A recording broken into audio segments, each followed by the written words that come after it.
Hey everyone, we're going to continue with 8.8, and this is our last video of the semester. Woohoo, we made it. Okay, so let's knock out these last two problems. Same as before, we're going to plot some points, plugging in t, 0 goes in where I see t up top, and then calculate, right? So in this one, if I plug in 0, sine of 0 is 0, 1 plus 0 is 1. 4 plus cosine t. Cosine of 0 is 1. 4 plus 1 is 5. So I get 1, 5. I'm just going to do that all the way through. These all work out pretty nice because you plug in pi over 2. Sine of pi over 2 is 1. 1 plus 1 is 2. Really testing your unit circle knowledge on these problems. Pi over 2, cosine pi over 2, 0. 4 plus 0 is 4. Plug in pi. Sine of pi is 0, so you get 1. Cosine of pi is -1. 4 plus -1 would be 3. 3 pi over 2, sine of 3 pi over 2 is -1. So 1 plus -1 is 0. Cosine 3 pi over 2 is 0. 4 plus 0, 4. And then 2 pi. Sine of 2 pi is 0. 1 plus 0 is 1. Cosine of 2 pi is 1. 4 plus 1 is 5. And I could plot those points out on my graph right here. So I have 1, 5, 2, 4, 1, 3, 0, 4, and 1, 5. Oh, it's just like a little tiny circle right here. Okay, so that's my graph. And now let's see if we can get an equation that also defines my interval. My interval for the x is 0 to 2. Let's see if we come up with the equation. So I'm going to solve for the trig function like I've been doing on the other ones.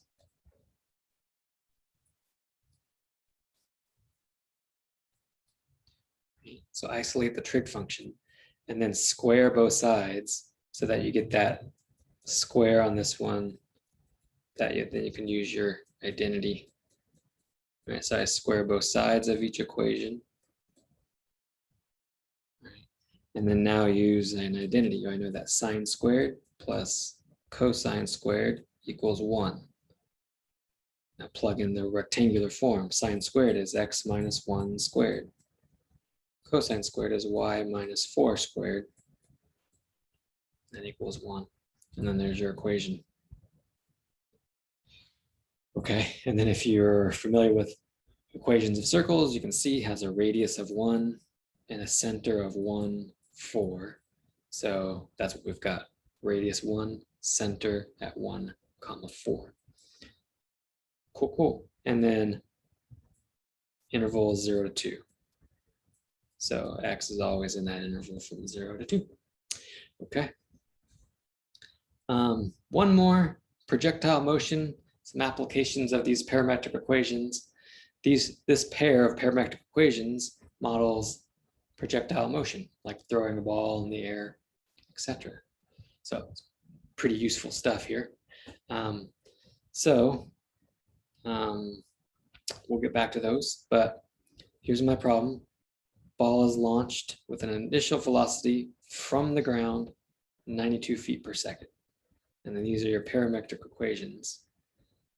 Determine the angle that the projectile makes with the horizontal at launch. And I'm going to focus on this one.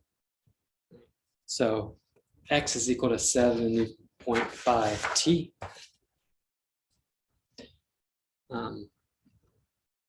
Notice my parametric equation is here. So compare those. I have x equals over here, and then I got the t at the end, and then the 70.5 is where the v cosine theta is.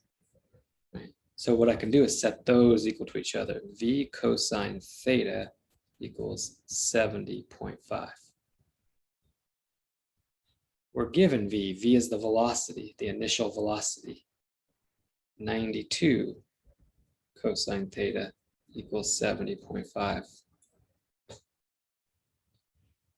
And then now I have an equation I can solve for theta, and that's what they want for part A. So this is good. Just divide both sides by 92.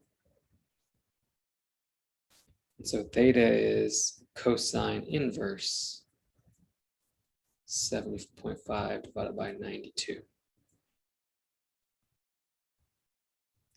And then calculator degree mode, I'm getting 39.973. And what do they want? Nearest 10th. I guess that's about 40.0 degrees. That's your angle. Okay. So that angle was thrown at that ball was thrown at an angle of 40 degrees.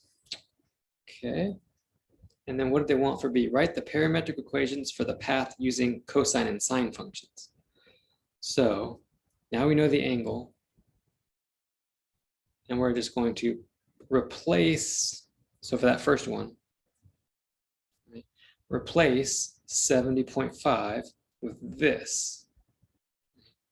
But we know those V, we know V and we know theta. V is 92.